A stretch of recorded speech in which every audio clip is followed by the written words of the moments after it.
I will just go for an overview of a block diagram of a computer. How exactly it is going to work over here. We'll go briefly. I'm going to explain this one. Later we'll see one example how exactly the CPU is going to work over here. Okay. Try to understand this because of this main examination. This carries 5 marks question. Explain the block diagram of computer. So you need to explain draw the diagram, and you need to explain the every component of this part one by one. So generally, as we are discussing the previous classes,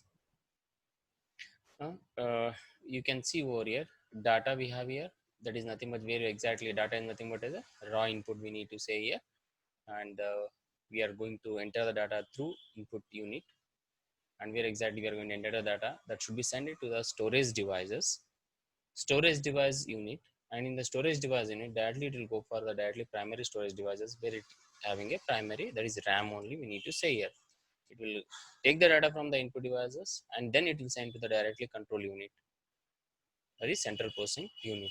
And whenever the data is entered into the CPU, that is control unit, and it will directly send to the arithmetic and logical unit. After this, it will send back to the secondary storage devices to store the data, where exactly after getting the entire processing of data, it need a storage to store the data away. So that purpose, it going for storing the data. After storing the data, it will go for the output devices, that is output device like a final we need to say it is a exact information. Output can be displayed in terms of example, take an example as a printer exactly we are going to take the output of the printing of the papers over here. In the same way here also we are using as a output unit, so it means that it consists of information. But recent what exactly we are entered here, we are entered only data, that is raw input, and finally we got as a information. Clear? So you can observe in the diagram, that is where exactly some of the things are connected with the dotted lines and some of the things are connected with the arrow lines. Arrow lines are indicate the data flow diagram, and where dotted lines indicate the control flow diagrams. Okay. Okay, then we will go for a control flow diagrams. Okay. Okay, then we will go for a next one. uh,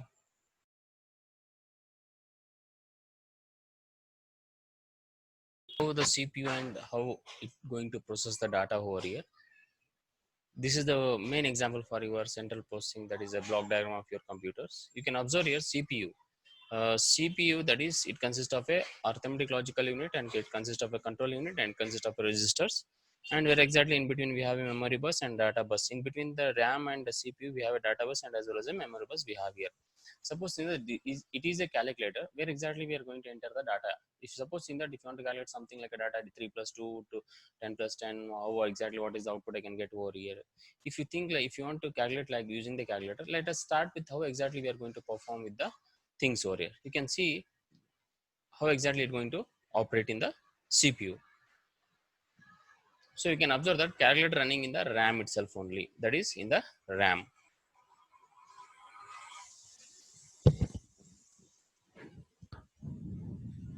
So whenever a user has entered into 3, that will convert into the 0, 1, 1. That is nothing but a binary number for the digit 3. So after pressing the plus, and then we are going to add another one, that is 2. 2 should be converted into the binary number, that is 0, 1, 0 we need to say here. So those two values are converted into the binary, that will be stored into the RAM over here. And this 0, 1, 1 and as a 0, 1, 0, that values, that is binary numbers, are transferred through the CPU through through data bus, and where exactly in the CPU we are going to have a registers where exactly store the binary digits, that is 0, 1, 1 and 0, 1, 0. It will start sending the data to the control unit, and where exactly the control going to send the arithmetic logical unit where ALU is perform the certain arithmetic operations. After sending this, the entire ALU it think that how exactly what kind of operation we need to perform for this data. It will going to perform the operation, that is 0, 1, 1 plus 0, 1, 0, that is equal to 1, 0, 1, and it will send to the directly register, that is ALU to CU, CU to register, ALU to CPU, CU, CU to register, and register will get as a value, that is 101, and it will send to the memory bus, that is storage device we need to say, and then it will send to the RAM, that is 101, and finally we will get the output of the value is 5.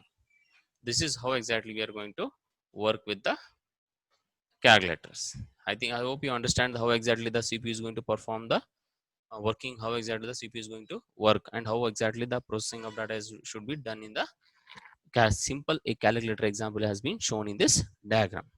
I hope you understand this example. Thank you.